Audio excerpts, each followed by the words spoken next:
আসসালামু আলাইকুম। আজকে পড়ব প্যারাডক্সিক্যাল সাজিদ সিরিজের পঞ্চম পর্ব। তাদের অন্তরে আল্লাহ মোহর মেরে দেন, সত্যি কি তাই? বিশ্ববিদ্যালয়ের কেন্দ্রীয় লাইব্রেরিতে বসে বই পড়ছিলাম। সাজিদ পড়ছিল অ্যান্থনি মাসকারেনহাসের দ্য লেজেসি অফ ব্লাড বইটি, বাংলাদেশের স্বাধীনতা যুদ্ধের উপর বিদেশি সাংবাদিকের লেখা বই। সাজিদের অনেক দিনের ইচ্ছে, বাংলাদেশের মুক্তিযুদ্ধের উপর সে একটি ডকুমেন্টারি তৈরি করবে। তাই মুক্তিযুদ্ধ নিয়ে যত বই আছে সব খুঁটিয়ে খুঁটিয়ে পড়ছে সে। আমি অবশ্য সাজিদকে সঙ্গ দেওয়ার জন্যই রয়ে গেছি। এসব বইটই পড়ার ব্যাপারে আমার যথেষ্ট অনীহা আছে। থার্ড পিরিয়ডে সাজিদ ফোন দিয়ে বলল ক্লাস শেষ করে যেন ওর সাথে দেখা করি। দেখা করতে এসেই আটকে গেছি। সুজা নিয়ে এলো লাইব্রেরিতে। মোটা মোটা বইগুলো নিয়ে সে বসে পড়েছে। খুব মনোযোগ দিয়ে পড়ছে আর গুরুত্বপূর্ণ লাইনগুলো ডায়েরিতে টুকে নিচ্ছে। আমি আর কি করব?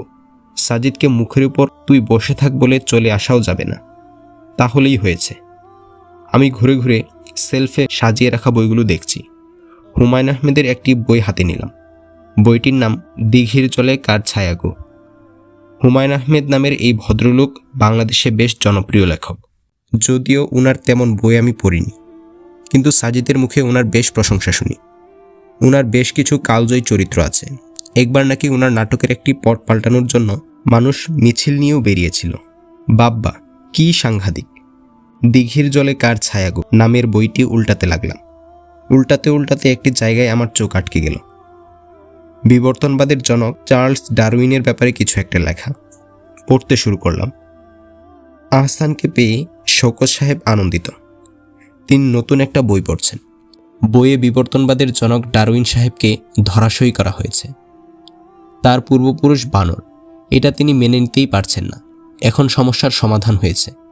তিনি আহসানের দিকে ঝুঁকে এসে বললেন, তুমি ডারউইনবাদে বিশ্বাস করো? আহসান বলল, জি চাচা, করি। তোমার বিশ্বাস তুমি এখন যে কোনো একটি ভালো ডাস্টবিন দেখে ফেলে আসতে পারো? আহসান বলল, জি চাচা। পুরো বিষয়টা না শুনেই জি আচ্ছা বলবে না, আগে পুরো বিষয়টা শুনো। আহসান হতাশ ভঙ্গিতে পুরো বিষয়টা শোনার জন্য প্রস্তুত হলো। সহজে এই বিরক্তিকর মানুষটার কাছে থেকে ছাড়া পাওয়া যাবে বলে মনে হচ্ছে না। শওকত সাহেব বললেন, তোমাদের ডারউইনের থিওরি বলে পাখি এসেছে সরীসৃপ থেকে। তুমি এখন একটা সাপ ও ময়ূর পাশাপাশি রাখো। চিন্তা করো, ময়ূরের পূর্বপুরুষ সাপ, যে সাপ এখন ময়ূরের প্রিয় খাদ্য। বলো, তোমার কিছু বলার আছে? এই মুহূর্তে কিছু বলার নেই চাচা। মনে মনে 10-এর উপরে 950টা শূন্য বসাও। এই বিশাল প্রায় অসীম সংখ্যা দিয়ে 1কে ভাগ করো। কি পাবে জানো? 0। এটা হলো অ্যাটমে অ্যাটমে ধাক্কাধাক্কি করে ডিএনএ অণু তৈরির সম্ভাবনা। মিলার নামে কোনো বিজ্ঞানীর নাম শুনেছ? ছাগল টাইপের সায়েন্টিস্ট। না চাচা, শুনিনি। ওই ছাগলটা 1950 সনে একটা এক্সপেরিমেন্ট করে অন্য ছাগল সায়েন্টিস্টদের মধ্যে হইচই ফেলে দিয়েছিল। ছাগলটা করেছে কি, ল্যাবরেটরিতে আদি পৃথিবীর আবহাওয়া তৈরি করে ঘন ঘন ইলেকট্রিক কারেন্ট পাস করেছে। কিছু প্রোটিন অণু তৈরি করে বলেছে এভাবেই পৃথিবীতে প্রাণের শুরু। প্রাণ সৃষ্টিতে সৃষ্টিকর্তার কোনো প্রয়োজন নেই। এখন সেই ছাগল মিলারকে নিয়ে বৈজ্ঞানিক মহলে হাসাহাসি চলে। লাইফ ম্যাগাজিনে কি লেখা হয়েছিল পড়ে শোনাই? চাচা, আরেকদিন শুনি। জটিল কিছু শোনার জন্য আমি এই মুহূর্তে মানসিকভাবে তৈরি নই। জটিল কিছু বলছি না, জলবৎ তরলং। মনোযোগ দিয়ে শুনো। শওকত সাহেব পড়তে শুরু করলেন। আহসান হতাশ চোখে জানালা দিয়ে তাকিয়ে রইল। এতটুকু পরে আমি বেশ আনন্দ পেলাম। লেখক হুমায়ুন আহমেদ এখানে বেটা ডারউইনকে এক হাত দিলেন। শওকত সাহেবের মতো আমিও কোনোভাবেই মানতে পারি না যে আমাদের পূর্বপুরুষ বানর। ভাবতেই ঘেন্না লাগে। বইটি নিয়ে আমি সাজিদের কাছে গেলাম। গিয়ে দেখি সে ব্যাগপত্র গোছানো শুরু করেছে। সে বলল, চল বাসায় যাব। আমি তাকে হাতের বইটি দেখিয়ে বললাম, এই বইটা পড়েছিস? মজার একটা কাহিনী আছে। হয়েছে কি জানিস? আমার মুখ থেকে কথা কেড়ে নিয়ে সাজিদ বলল, শওকত সাহেব নামের এক ভদ্রলোক আহসান নামের একটি ছেলের সামনে ডারউইনের 14 গোষ্ঠী উদ্ধার করেছে, তাই তো? আমি অবাক হলাম। বললাম, হ্যাঁ, কিন্তু আমি এই ব্যাপারে বলবো কি করে বুঝলি? সাজিদ ব্যাগ কাঁধে নিতে নিতে বলল, এটা ছাড়া এই বইতে আর তেমন বিশেষ কিছু নেই যেটা দেখাতে তুই এইভাবে আমার কাছে ছুটে আসবি, তাই অনুমান করলাম। আমি আর কিছুই বললাম না। বইটি সেলফে রেখে দিয়েই হাঁটা ধরলাম। সিঁড়ির কাছাকাছি আসতেই হঠাৎ বিপ্লবদার সাথে দেখা। ওনার সাথে শেষবারের মতো দেখা হয়েছিল ওনার বাসায়। সেবার সাজিদ আর বিপ্লবদার মধ্যে কোয়ান্টাম ফিজিক্স নিয়ে যা বিতর্ক হয়েছিল সেটা দেখার মতো ছিল। বিতর্কে বিপ্লবদা সাজিদের কাছে গো হারা হেরেছিল। সেটা ভাবতেই এখনও আমার পৈশাচিক আনন্দ হয়। আমাদের দেখেই বিপ্লবদা হেসে দিলেন, কিছুক্ষণ কথাবার্তা বললেন। এর মধ্যে হঠাৎ করে বৃষ্টি চলে এলো। মধ্যাকাশে সূর্যিমামা তখনও বহাল তবিয়তে জ্বলজ্বল করছে। আবার ওদিকে বৃষ্টির বিশাল বিশাল ফোঁটা। গ্রাম্য লোকজনের কাছে এই বৃষ্টির একটি মজার ব্যাখ্যা আছে। তারা বলে, শিয়ালের বিয়ে হলে এরকম বৃষ্টি হয়, রোদের মধ্যেই বৃষ্টি। শিয়াল প্রজাতির মধ্যে বিয়ের প্রচলন আছে কিনা কে জানে। বিপ্লবদা সহ আমরা ক্যান্টিনে ঢুকলাম। বৃষ্টি কমলে বের হতে হবে। সাজিদ 3 কাপ চা অর্ডার করলো। এরপর বিপ্লবদার দিকে তাকিয়ে বলল, দাদা, চা খেতে অসুবিধে নেই তো? না না, ইটস ওকে, বিপ্লবদা উত্তরে বলল। এরপর আবার বিপ্লবদা বলল, সাজিদ, তোমার সাথে একটি ব্যাপারে আলাপ করার ছিল। ততক্ষণে চা চলে এসেছে।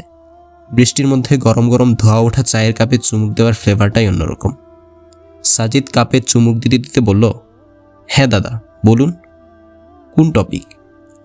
বিপ্লবদা বলল, ওই যে তোমরা যে বইটাকে স্রষ্টার বাণী বলো সেটা নিয়ে, কুরআন। সাজিদ বলল, সমস্যা নেই, বলুন কি বলবেন। বিপ্লবদা বললেন, কুরআনে একটা সূরা আছে, সূরাটার নাম বাকরা।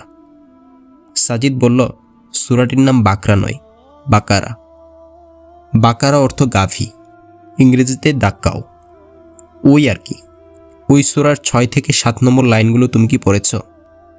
পুরো কুরআনই আমরা মাসে কয়েকবার করে পড়ি। এটা মার্কস কিংবা প্লেটোর রচনা নয় যে একবার পড়া হয়ে গেলেই সেলফে আজীবনের জন্য সাজিয়ে রাখব।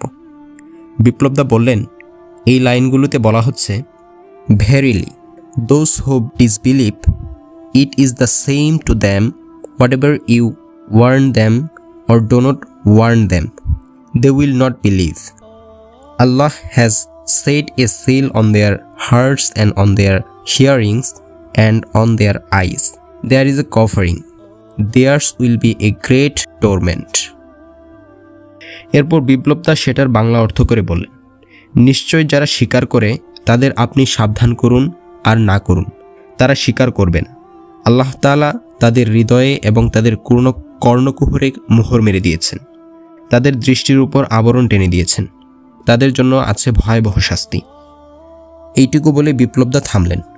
সাজিদ বলল, হোয়াটস রং উইথ দিস ভার্সেস? বিপ্লবদা বললেন, দেখো, এখানে বলছে কাফিরদের হৃদয়ে আর কানে তোমাদের আল্লাহ মোহর মেরেছেন, আই মিন সিল মেরে দিয়েছেন। সিল মারা মানে তালাবদ্ধ করে দেওয়া, তাই না? এখন কাফিরদের হৃদয়ে আর কানে যদি সিল মারা থাকে, তারা তো সত্যের বাণী, আই মিন তোমরা যেটাকে ধর্মের বাণী বলো, সেটা বুঝতে পারবে না, উপলব্ধি করতে পারবে না। আল্লাহ যেহেতু তাদের হৃদয়ে আর কানে সিল মেরে দিচ্ছে, তাই তারা ধর্মের বাণীগুলো বুঝতে পারছে না, তাই তারা কাফির থেকে যাচ্ছে, নাস্তিক হচ্ছে। তাদের কি দোষ বলো? আল্লাহই তো চান না তারা আস্তিক হোক। চাইলে তো তিনি নিশ্চয়ই হৃদয়ে আর কানে সিল মেরে দিতেন না। আবার শেষে এসে বলছেন, তাদের জন্য আযাব অপেক্ষা করছে। এটা কেমন কথা? একদিকে সিল মেরে দিয়ে সত্য বুঝার অনেক দূরে রাখছেন, আবার ওই দিকে আযাবও প্রস্তুত করে রাখছেন। ব্যাপারটা কি ঠিক বলো? বিপ্লবদার কথাগুলো আমার কাছে খুব যৌক্তিক মনে হলো। আসলেই তো, এই আয়াতগুলো নিয়ে এভাবে কোনোদিন ভাবিনি। আল্লাহ তাআলা একদিকে বলছেন কাফিরদের অন্তরে মোহর মেরে দেন, আবার তাদের জন্য শাস্তির ব্যবস্থাও করে রেখেছেন। ব্যাপারটা কি? সাজিদ মুচকে হাসল। চায়ের কাপে শেষ চুমুকটুকু দিয়ে বলল, দাদা, ইসলামের ইতিহাস পড়লে আপনি এক শ্রেণীর মির্জাফরদের কথা জানতে পারবেন। এরা করত কি জানেন? রাসূলুল্লাহ সাল্লাল্লাহু আলাইহি ওয়াসাল্লামের কাছে আসত, হাতের মুঠির মধ্যে পাথর নিয়ে বলতো, মুহাম্মদ, আমার হাতে কি আছে বলতে পারলে আমি এখনই ইসলাম কবুল করব। দেখি তুমি কেমন নবী। রাসূলুল্লাহ সাল্লাল্লাহু আলাইহি ওয়াসাল্লাম হাসতেন, হেসে বলতেন, তোমার হাতের জিনিসই বলুক সেগুলো কি। তখন পাথরগুলো কথা বলতে শুরু করত। এটা দেখে সেই লোকগুলো খুব অবাক হতো। অবাক হয়ে বলতো, এ তো সাক্ষাৎ জাদুকর, এই বলে পালাতো। অথচ তারা বলেছিল হাতে কি আছে বলতে পারলে ইসলাম কবুল করবে। কিন্তু রাসূলুল্লাহ সাল্লাল্লাহু আলাইহি ওয়াসাল্লাম তাদের পরীক্ষায় পাশ করে গেলে তারা তাকে জাদুকর, জ্যোতিষী ইত্যাদি বলে যেত, মুনাফিকি করত। এসব আয়াতে মূলত এই শ্রেণীর মুনাফিকদের কথাই বলা হয়েছে, যাদের সামনে সত্য উদ্ঘাটিত হওয়ার পরও তারা অস্বীকার করে।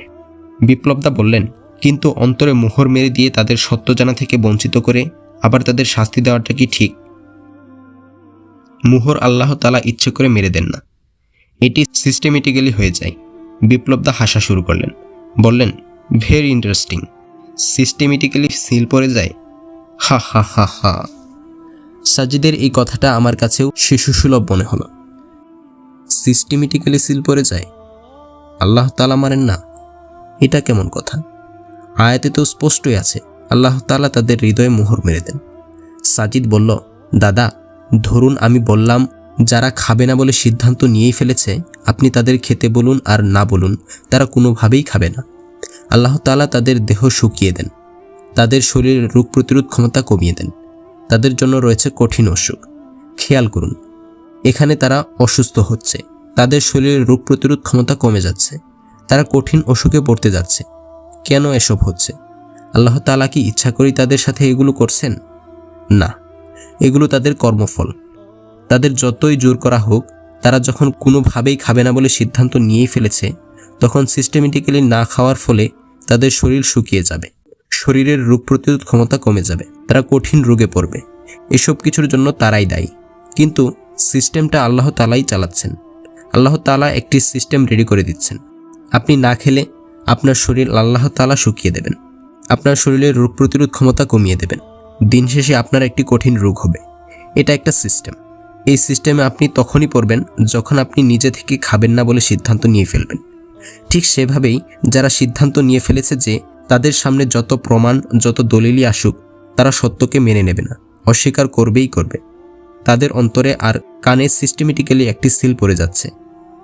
না খাওয়ার ফলে আপনি যেভাবে শুকিয়ে যান, আপনার শরীরে রোগ প্রতিরোধ ক্ষমতা কমে যায়, আপনার কঠিন অসুখ হয়, ঠিক সেভাবে বিশ্বাস করবেন না বলে সিদ্ধান্ত যখন নিয়েই ফেলেছেন, তখন আপনার অন্তরে কানে সিল পড়ে যাচ্ছে, আর দিন শেষে আপনার জন্য অপেক্ষা করছে কঠিন অসুখ, আযাব। এর জন্য আল্লাহ তাআলাকে ব্লেম করা হবে কেন? সাজিদ একনাগারে বলে গেল কথাগুলো। বিপ্লব দাদার মুখ খানিকটা ফ্যাকাশে হয়ে গেল। তিনি সম্ভবত বুঝে গেছেন ব্যাপারটা। আমি বললাম, বাব্বা, কি দিয়ে কি বুঝিয়ে দিলি রে ভাই? আমি হলে তো হজবরল করে ফেলতাম। সাজিদ মুচকি হাসল। বৃষ্টি অনেকক্ষণ আগেই থেমে গেছে। আমরা বিপ্লবদার কাছ থেকে বিদায় নিয়ে বেরিয়ে এলাম।